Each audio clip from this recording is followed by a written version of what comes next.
Hello guys, welcome back to my channel at the rate doctor study. Guys, this is Manjeet and आज के video में हम बात करेंगे संस्कृत पेपर 2 के स्ट्रेटेजी के बारे में कि किन किन चीज़ों को आपको बेसिकली मस्ट टू डू करना ही है, जिसके अनुसार आप क्या कर पाएंगे, इजीली जो पेपर आने वाला है उसको क्लियर कर पाएंगे, पास कर पाएंगे। तो जैसा कि हम लोग ने पिछले वीडियो में संस्कृत पेपर 1 की बात की थी। संस्कृत पेपर 1 में मैंने बताया था कि क्या क्या चीज़ें इंपॉर्टेंट हो, उसमें मैंने मोस्ट इंपॉर्टेंट टॉपिक्स बता दिए थे जो कि आपको मस्ट टू डू करने हैं। अगर वो वीडियो आपने नहीं देखा तो आपको आई बटन पे मिल जाएगा, वहां से आप जाकर देख सकते हैं। आज हम बात करेंगे संस्कृत पेपर 2 की। संस्कृत पेपर 2 में हम लोग को बेसिकली क्या क्या चीजें देखना है, उससे पहले हम बात करते हैं। ये तो मैंने पहले वीडियो में भी बता दिया था, लेकिन एक बार और बता देता हूँ कि जो हमारा पेपर होने वाला है संस्कृत का, वो पेपर 1 और पेपर 2 दो होने वाला है। दोनों 100 मार्क्स के थ्योरी पेपर्स रहेंगे जो कि 200 मार्क्स का रहेंगे। इसमें आपको मिनिमम 100 मार्क्स चाहिए ताकि आप पास कर सके। वैसे दूसरा इसमें आएगा प्रैक्टिकल, जो कि 100 मार्क्स का रहेगा। तो टोटल मतलब कि हमारा जो थ्योरी प्लस प्रैक्टिकल होने वाला है वो 300 मार्क्स का होने वाला है, जिसमें से आपको मिनिमम चाहिए 150 मार्क्स टू पास। ठीक है, कम से कम 150 मार्क्स चाहिए, तभी आप क्या कर पाएंगे, पास कर पाएंगे। अब बात करें हम लोग कि पेपर 2 में किस तरह के क्वेश्चंस आने वाले हैं, तो उसके बारे में तो सबसे पहला जो हमारा टॉपिक होने वाला है पेपर 2 का, वो है निरुक्ति एंड पर्याय। और ये टॉपिक हमारा 15 मार्क्स के लिए आने वाला है। अब 15 मार्क्स का है तो ऑफकोर्स इंपॉर्टेंट हो जाता है यहाँ पे ही। और ये कैसा है, इजी भी टॉपिक है और फुली स्कोरेबल भी है। ठीक है, इसमें क्या रहेगा, आपको जो क्रिया शरीर में टॉपिक्स पढ़ते हैं, जो रचना शरीर में टॉपिक्स पढ़ते हैं, कुछ जो पदार्थ विज्ञान के हैं टॉपिक्स, उनके ही कुछ निरुक्ति रहते हैं। जैसे कि यहाँ पे हम लोग देखते हैं कि जो क्वेश्चंस आते हैं इस तरह से आते हैं कि निरुक्ति लिखा, जो इसमें इंद्रियम, तो इंद्रिय जो है उसके बारे में आप लोग पदार्थ विज्ञान में भी पढ़ते हैं, उसकी निरुक्ति आदि के बारे में। उसके बाद अस्थि के बारे में रचना शरीर में पढ़ते हैं, अग्नि के बारे में क्रिया शरीर में पढ़ते हैं। तो ये क्या है, हर एक जो सब्जेक्ट है उनके कंबाइंड यहाँ पे देखने को मिलते हैं, निरुक्ति और पर्याय। तो जैसे इंद्रिय है तो इंद्रिय के पर्याय लिखने रहेंगे और उनकी निरुक्ति लिखने रहेंगे। अस्थि है तो जैसे अस्यते इति अस्थि, ये इसकी निरुक्ति हो गई, और अस्थि के कुछ पर्याय वहाँ पे लिखने रहेंगे। तो इस तरह से क्या है, ये बहुत ज्यादा इजी टॉपिक हो जाता है और फुली स्कोरेबल है, क्योंकि इसको अगर आप लिख दे रहे हो, उसकी निरुक्ति लिख दे रहे हो, उसके एक दो पर्याय लिख दे रहे हो, तो इसमें कोई कहीं पे भी मार्क्स कटने वाला नहीं है, क्योंकि ये पेपर कैसा है हमारा, टोटली ऑब्जेक्टिव टाइप। तो यहाँ पे मार्क्स कटने के चांसेस बहुत कम रहते हैं। इसलिए आप जब अटेम्प्ट करते हो और थोड़ा भी अच्छे से अटेम्प्ट कर रहे हो तो आपको वहाँ पे पूरे मार्क्स मिलते ही है। ठीक है, तो इसलिए मैं बोलूंगा कि कम से कम ये जो टॉपिक होने वाला है निरुक्ति एंड पर्याय, ये तो आपको 100% करके ही जाना है। 100% ये करेंगे तो आपका 15 मार्क्स तो यहाँ पे फिक्स हो जाएगा। अब यहाँ पे एक चीज ध्यान रखना है कि जितने भी पॉइंट्स हमारे एनसीआईएम सिलेबस में दिए, वो सारे पॉइंट्स आपको मस्ट टू डू करके ही जाना है। बेसिकली इसको 3 पार्ट में दिया है, ए बी सी, इस तरह से करके दिया है। अब जो ए वाला पार्ट है वो और बी वाला पार्ट ये तो मस्ट है, लेकिन जो सी वाला है उसको आप पार्शियली भी कर रहे हैं तो भी कोई प्रॉब्लम नहीं है, लेकिन कम से कम कॉन्सेप्ट आपको पता रहना चाहिए। उसके अलावा यहाँ पे और कैसे क्वेश्चन देखेंगे तो लिख देगा कि शब्द से निरुक्ति तथा पर्यायवचनानि लिखत। मतलब कि पित्त है तो पित्त की निरुक्ति हम लोग को पता है, आग्नेयम पित्तम, उस तरह से लिखने का, और पित्त के कुछ पर्याय लिख देने का। तो ये बस इतना लिखने के बाद आपके क्या हो जाएंगे, मार्क्स यहाँ पे सिक्योर हो जाते हैं। इसके बाद सेकंड जो टॉपिक आता है हमारा, ये भी बहुत सिंपल होने वाला है, परिभाषा होने वाला है, जो कि 20 मार्क्स के लिए। ठीक है, यहाँ पे इसका जो वेटेज है पूरे एग्जाम में वो 20 मार्क्स के लिए है। ये भी इजी टॉपिक है, क्योंकि इसमें क्या है, बस परिभाषा लिखने को रहता है। जो भी चीज़ें इसमें भी, जैसे कि हम लोग ने जो अष्टांग हृदय में पढ़ा है, जो चरक में पढ़ा रहता है, अदर जो सब्जेक्ट्स रहते हैं जैसे पदार्थ विज्ञान हो गए, फिर संहिताज हो गए, या फिर क्रिया शरीर रचना शरीर, उनके ही जो अलग अलग परिभाषाएं रहती है वही इसमें पूछता है। जैसे कि हम लोग यहाँ पे एक क्वेश्चन आया सन्निपात, तो सन्निपात तो हम लोग अष्टांग हृदय में पढ़ते हैं। सन्निपात मतलब क्या होता है कि तीनों दोषों का क्षय या फिर क्षय एक साथ होता है, तो उसको सन्निपात कहते हैं। उसी तरह कृतान वर्ग के बारे में, जो कि हम लोग वापस से अष्टांग हृदय में देखते हैं, विरुद्ध आहार के बारे में भी हम लोग अष्टांग हृदय में देखते हैं। तो इस तरह से इनके ऊपर क्या बोलता है, टिप्पणी लिखत, मतलब उसके बारे में कुछ एक्सप्लेन करना रहता है। इस तरह से क्या करेंगे, ये भी जो हमारा टॉपिक होने वाला है आपके लिए बहुत ज्यादा इजी हो जाएगा। वहां पे इसमें भी जो भी पॉइंट्स हमें दिए गए हैं, जैसे कि उसको ए बी सी इस तरह से दिया गया था, वैसे इसको भी 3 पार्ट में दिया गया है, जिसमें से ए और बी पार्ट तो आपको कम ही है, सी को आपको क्या करना है, कम से कम पार्शियली करना है। लेकिन यहाँ पे हम लोग अगर पिछले साल की बात करें तो जो सी वाला टॉपिक है, ठीक है, जिसको मैंने बोला अभी कि पार्शियली करना है, उससे ज्यादा क्वेश्चन देखने को मिले हैं। तो इसलिए मैं रिकमेंड करूँगा कि ऑल जो पॉइंट्स है, सभी पॉइंट्स को आप मस्ट टू डू करके जाइए, मतलब कि एक भी पॉइंट आपको छोड़ना नहीं है। क्योंकि नॉर्मल कॉन्सेप्ट याद करना एकदम ऐसा नहीं है कि बहुत ज्यादा बड़े बड़े श्लोक, अगर श्लोक करना चाहे तो छोटे छोटे श्लोक वहां पे देखने को मिलेंगे। इसलिए ये क्या हो जाता है, मस्ट टू डू टॉपिक और स्कोरिंग टॉपिक हो जाता है, क्योंकि ये सब टॉपिक अगर छोड़ रहे हैं तो वो जो छपनक कथा है आदि जो कथाएं हैं पंचतंत्र की, वहाँ पे थोड़ा मार्क्स कटने के चांसेस रहते हैं। तो अगर ये टॉपिक आप अच्छे से कर रहे हैं तो वहाँ पे आपका थोड़ा वीकनिंग भी रहेगा, तो कोई प्रॉब्लम होने वाली नहीं है। तो यहाँ से आपको 15 मार्क्स सिक्योर हो जा रहे हैं। उसके बाद परिभाषा शरीर से आपको 20 मार्क्स सिक्योर हो जा रहे हैं। इसके बाद तीसरा चीज आता है, दैट इज द अन्वय लेखन।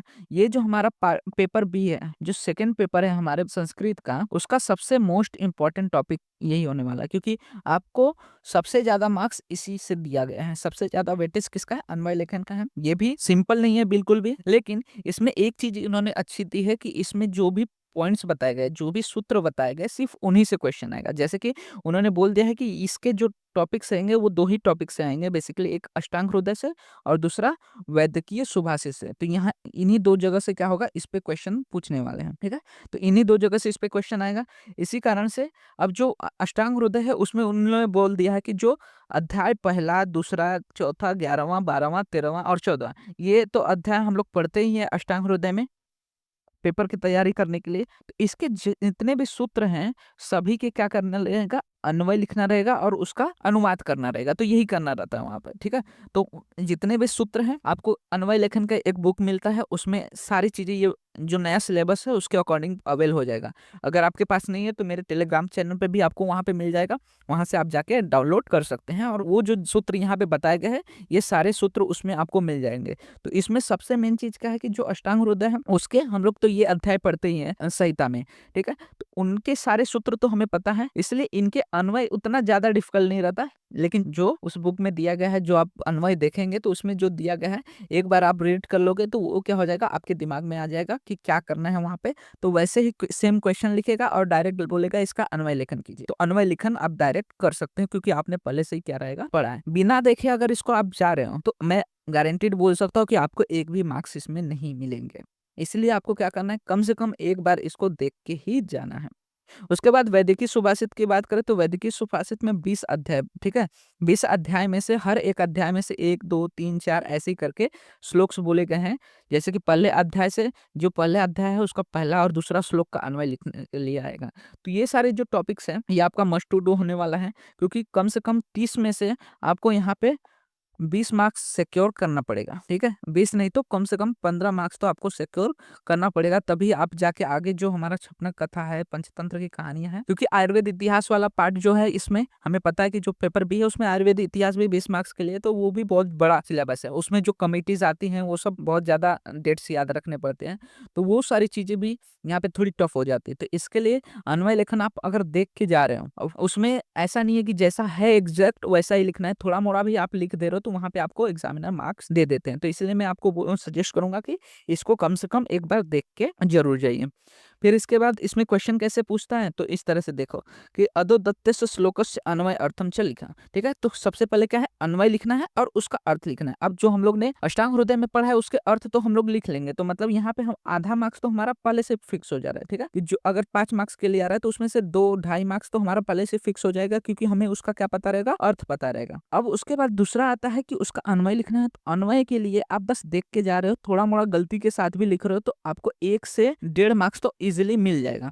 तो यहाँ पे आपका कहा जा रहा है कम से कम 3 से 3.5 मार्क्स मिल जाता है, ठीक है, अर्थ लिखने की वजह से और थोड़ा मोड़ा ऊपर नीचे करके अगर अन्वय लिख रहे हैं तो 3 से 3.5 मार्क्स मिल जा रहे हैं। तो और क्या चाहिए, इसलिए मैं आपको सजेस्ट करूंगा कि कम से कम क्या करें, इसके जो बुक है अन्वय लेखन के वो एक बार देख के जाइए। जो जो यहाँ पे श्लोकास बताए गए हैं सारे अध्याय के, वो सारे अध्याय के सारे जितने 2-2 3-3 श्लोक बताए उन श्लोक एक बार देख के जाइएगा, ठीक है। तो try to do as much as you can because direct question will be there and you don't have to think much, ठीक है। तो क्या है कि अगर आप देख के जा रहे हैं तो आपको उतना सोचना नहीं पड़ेगा, आपको पहले से याद रहेगा कि इसमें क्या लिखना है, क्योंकि वहां पे इसमें आप कोई दिमाग नहीं लगा सकते। ये बिल्कुल अच्छे से पढ़ाया नहीं जाता कॉलेजेस में, जिसकी वजह से आपको इतना अच्छे से मालूम भी नहीं है कि क्या करना है। इसलिए ये आपकी पूरी रिस्पॉन्सिबिलिटी बन जाती है कि आप खुद से करके जाइए, डायरेक्ट याद करके जाइए। क्योंकि जो सिलेबस है हमारा संस्कृत का उतना ज्यादा वास्ट नहीं होने की वजह से आप जरूर इस पे टाइम दे सकते हो, ठीक है।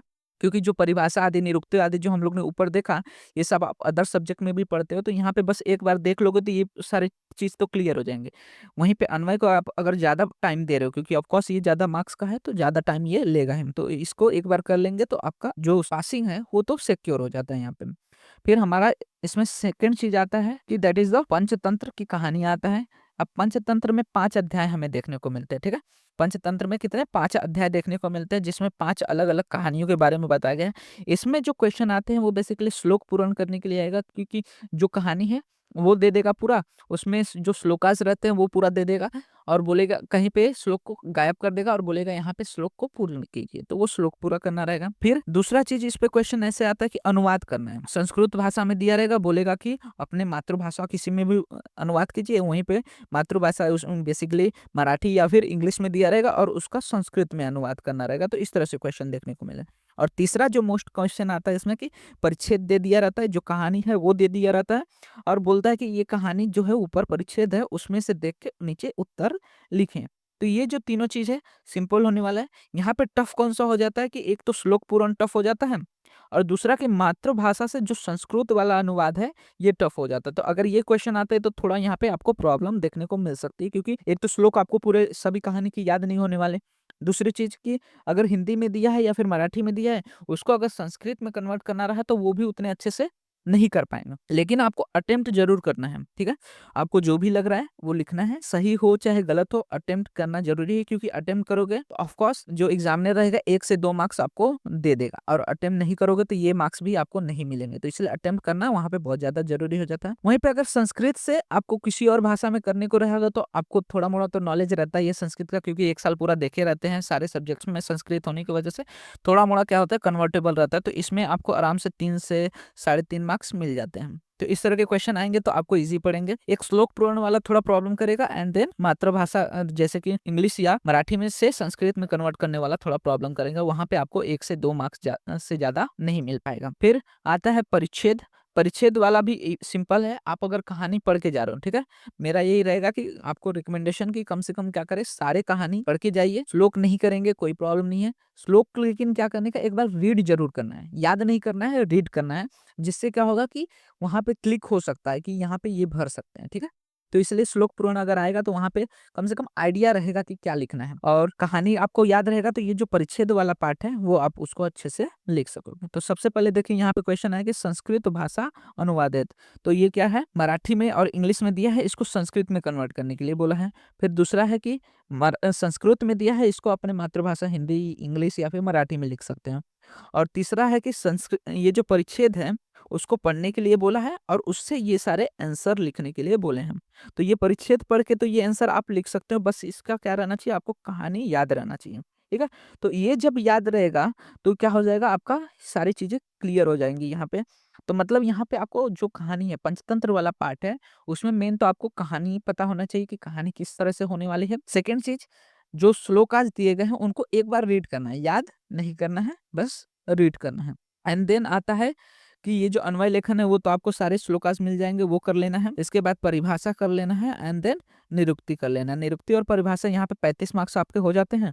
मान के चलो अन्वय में से आपको 15 भी मिल गया तो 35 और 15 50 मार्क्स तो यहीं पे हो जा रहे हैं। और उसके बाद ये जो पार्ट है पंचतंत्र, ये भी 15 मार्क्स के लिए है। अब 15 में से आपको इजिली 5 मार्क्स से 8 मार्क्स तो मिल ही जाते हैं, मतलब कि आपके 60 मार्क्स या फिर 55 मार्क्स तो यहाँ से हो जाएंगे। उसके बाद आता है हमारा आयुर्वेद इतिहास। आयुर्वेद इतिहास उतना स्कोरिंग मैं नहीं बोलूंगा कि होगा, क्योंकि इस पे जो एमसीक्यूज आते हैं थोड़े ज्यादा टफ देखने को मिल सकते हैं आपको। तो ऐसे कंडीशन में आपको मैं क्या बोलूंगा कि जो जो चीजें इंपॉर्टेंट है, जो आप कर सकते हैं, उसके बारे में बोल देता हूँ कि यहाँ पे आप आयुर्वेद अवतरण अच्छे से करके जाओ, क्योंकि ये आयुर्वेद अवतरण पे कम से कम 2-3 एमसीक्यू आ जाएंगे, तो 5 में से 2 से 3 मार्क्स तो यहाँ पे आपके सिक्योर हो जाते हैं। ये जो संहिता काल आदि है, इसके काल आपको तो उतने अच्छे से याद नहीं रहेंगे, फिर भी सुश्रुत के काल, चरक के काल, और देन वाग्भट के काल, वृद्ध वाग्भट, लघु वाग्भट के काल आपको याद करने हैं। उसके बाद जो आयुर्वेद टीका ग्रंथ है उसमें लघुत्रय और बृहत्रय, ठीक है। बृहत्रय जो चरक संहिता, वाग्भट संहिता और सुश्रुत संहिता, एंड लघुत्रय भाव प्रकाश आदि के जो संहिताएं हैं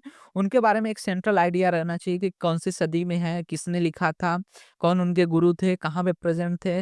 जैसे सिंहगुप्त पूछ दिया तो वो कहाँ थे, तो इस तरह से क्वेश्चन वहां पे पूछे जा सकते हैं। तो वो सारी चीजें आना चाहिए। तो यहाँ पे भी आपको 2 से 3 मार्क्स मैक्सिमम मिलेंगे। अब विविध औषध विज्ञान जो है, इसमें basically Ayurveda during the Ashok, Mughal and British rule, आपको ये सारी चीजें पढ़नी तो है, लेकिन मुझे नहीं लग रहा है इतना आप पढ़ पाओगे, क्योंकि ऑफ कोर्स ऊपर का अगर आप अन्वय आदि कर रहे हो तो ये क्या होगा, सिलेबस धीरे धीरे बड़ा होने लगेगा। तो ऐसे कंडीशन में यहाँ पे भी आपको ज्यादा से ज्यादा 1 से 2 मार्क्स एक्सपेक्ट कर सकते हैं। एंड देन यहाँ पे मेन चीज आता है, दैट इज कमिटीज। ये जो कमिटीज होने वाले हैं इनके डेट्स पूछते हैं, ठीक है, कमिटीज के डेट्स पूछते हैं, कमिटीज के अध्यक्ष कौन है, ये सारी चीजें पूछते हैं। तो यहाँ पे भी आपको मैक्सिमम 2 से 3 मार्क मिल जाएगा। और ये जो ऑर्गेनाइजेशन है तो इसमें आयुष, सीसीआईएम, एनसीआईएम, सीसीआरएस, इन सारे के बारे में पूछता है थोड़ा मोड़ा, कि आयुष कब स्टेब्लिश हुआ था, सीसीआईएम कब स्टेब्लिश हुआ था, सीसीआरएस का फंक्शन क्या है, या फिर कब स्टेब्लिश हुआ था, इन सारे की चीज के बारे में डेट। तो ज्यादा से ज्यादा यही 4 जो होते हैं ये मोस्ट इंपॉर्टेंट होने वाले हैं इन द ऑर्गेनाइजेशन। तो आपका जो आयुर्वेद इतिहास है, आयुर्वेद इतिहास में सबसे मेन आपको यहाँ पे आयुर्वेद अवतरण करना है, यहाँ पे लघुत्रय बृहत्त्रयी के बारे में पढ़ना है, और उनके जो 1-2 टीका, मेन टीका ग्रंथ है वो किसने लिखी थी और कौन से सदी में लिखी थी।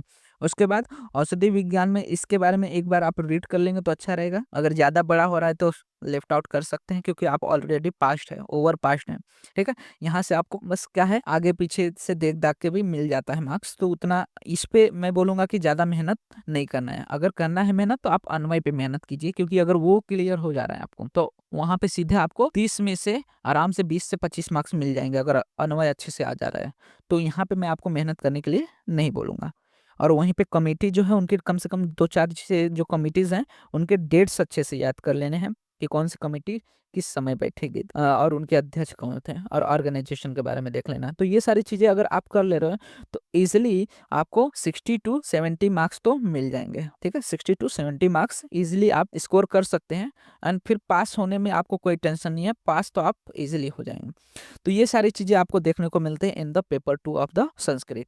तो होप आपको सारी चीज़ें क्लियर हो गई होंगी। अगर इसके रिलेटेड अभी भी कुछ डाउट है तो आप बता दीजिएगा, मैं ट्राई करूंगा कि फर्दर वीडियोस में बना सकूँ इस पे, जिसमें आपके सारे डाउट्स को मैं क्लियर कर दूंगा। So all the best for your exams. And इसी तरह के और भी आगे सीरीज आने वाले हैं, जिसमें मैं अदर सब्जेक्ट्स के भी बताने वाला हूँ कि कौन कौन से चीजें इंपॉर्टेंट होने वाले हैं, क्या क्या टॉपिक आपको मस्ट टू डू करने हैं, कौन कौन से इजी स्कोरिंग टॉपिक्स होने वाले हैं। सो ऐसे मोर वीडियोस के लिए आप हमारे चैनल को सब्सक्राइब कर लीजिएगा, एंड वीडियो को लाइक एंड शेयर करना मत भूलिएगा। आप हमारे इंस्टाग्राम एंड टेलीग्राम हैंडल्स को भी फॉलो कर सकते हैं, जहाँ पे आपको BMS first year, second year, all BMS year से रिलेटेड नोट्स, साथ ही साथ आगे की किस तरह से स्ट्रेटेजीज प्लान है, एंड जो अपकमिंग वीडियोस रहते हैं या फिर कोई भी न्यूज रहता है बीएमएस रिलेटेड, वो सारी चीजें आपको वहाँ पे प्रोवाइड हो जाती हैं, जिसका लिंक आपको वीडियो के डिस्क्रिप्शन में अवेल हो जाएगा।